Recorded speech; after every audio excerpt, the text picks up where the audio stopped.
Welcome back. I'm Steve. I'm Ian. We're developing an RPG called Downbelow. If you're watching this, you probably know it already. But it's a cyberpunk dystopian RPG with a narrative system that doesn't use dice. Instead, it uses success and failure as resources that you spend. We are currently in episode 4 out of a 5-part series on our development process and our rules.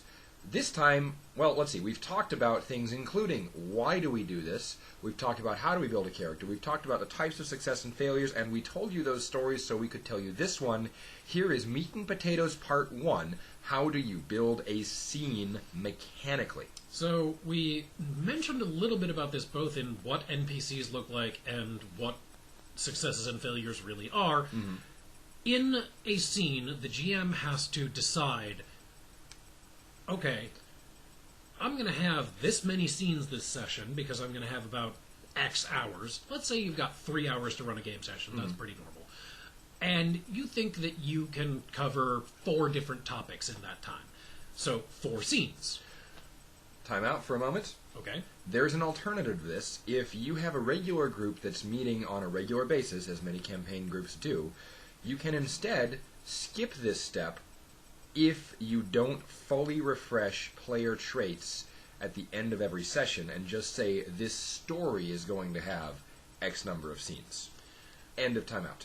So you can choose your refresh period based on how many scenes you are planning for the story, and we will write down some more rules for that in the rules as we go. But the base assumption is that traits refresh each time you meet, and so you're planning the scenes by the times you meet. Yep. So when you're planning for a scene, you're trying to plan for the players to use up a certain number of successes.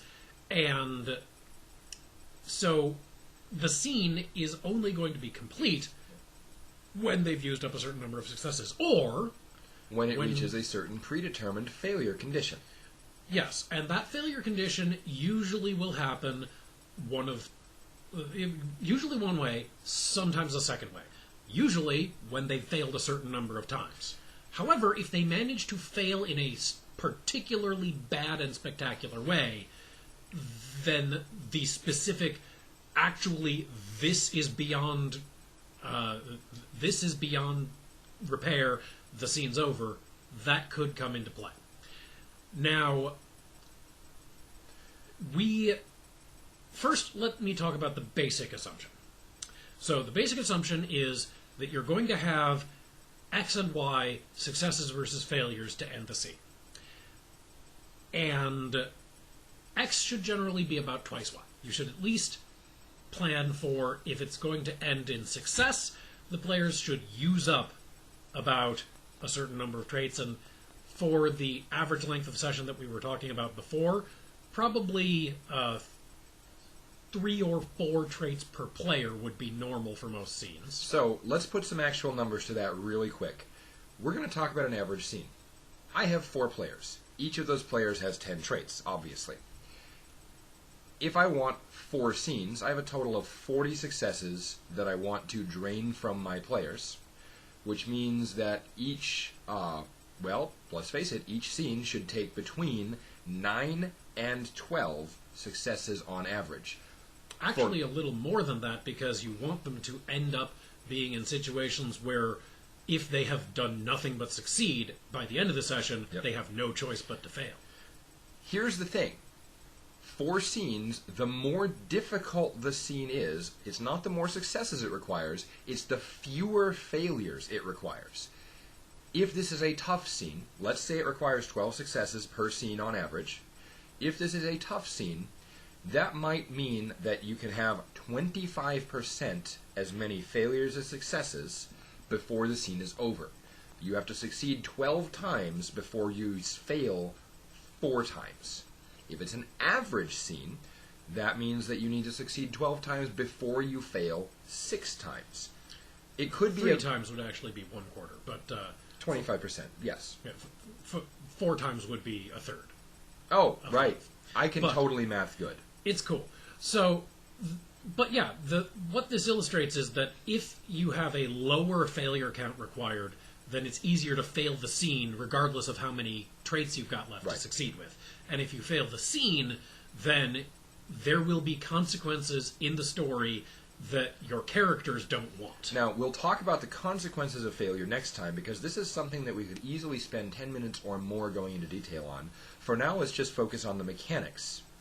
And with a brief nod to, and we talked about last time, some failures will have their own consequences regardless of scene outcome. Right.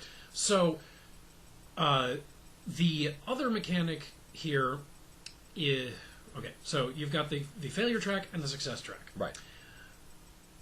When we talked about what successes and failures get you, we talked a little bit about some successes will make you have to use more successes to succeed. And this is related to the success and failure track because it may be that you have different kinds of failure conditions.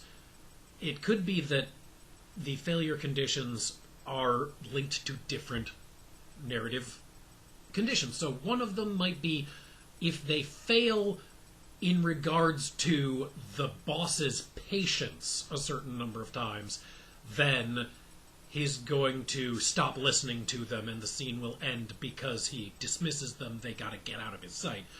But if they fail in regards to the boss's temper, then instead the scene transmutes into a fight scene, and that could be failed relatively quickly by someone pulling out a gun in the presence of this gang boss who doesn't tolerate any affronts to his authority. Now, speaking of, let's quickly talk about a difference between fight scenes, or more importantly, different ways you can determine failure, success conditions for scenes. We talked briefly about the budget method. Mm-hmm. The budget method simply works. No matter what kind of scene it is, if you budget a certain amount of successes for the scene, you can fit this into any scene. Negotiations, chase, fight, research, investigation, science, any kind of scene.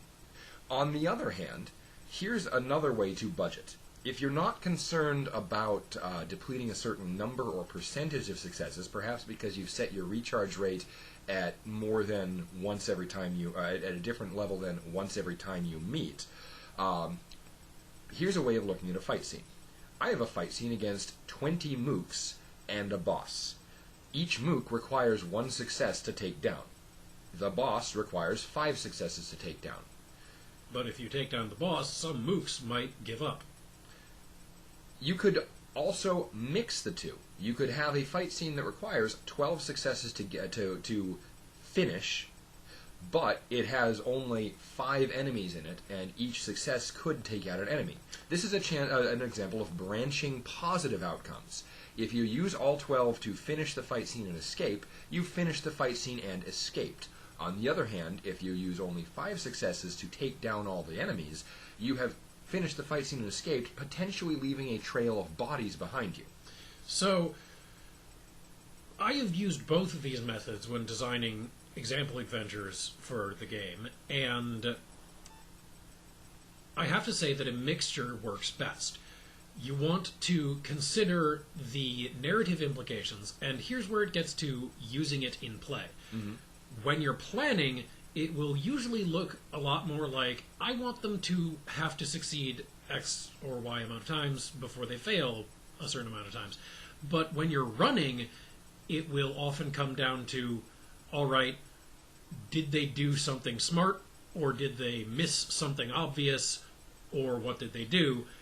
And you will have to, on the fly, decide, is this a good point to transition or not? This is what I was talking about several episodes ago with regards to GM agency. Player agency is constrained by successes. GM agency is not. Because of that, we give players the agency to decide what is a success, what is a failure. The GM, on the other hand, has agency in deciding when does a scene transition and what happens next. Which is why you should give yourself phantom resources such as the patience or budget or number of mooks that exist in the scene, or that certain antagonists or challenges that the players might face have, and represent those things as objects that represent something in the narrative. Speaking of resources, we are almost out of the resource time for this one. Next episode, fifth and final in this particular series, we will talk about resources, ways those resources can be affected, and tension and how that affects success or failure. Mostly, we'll be talking about failure and how bad or not quite as bad it can be.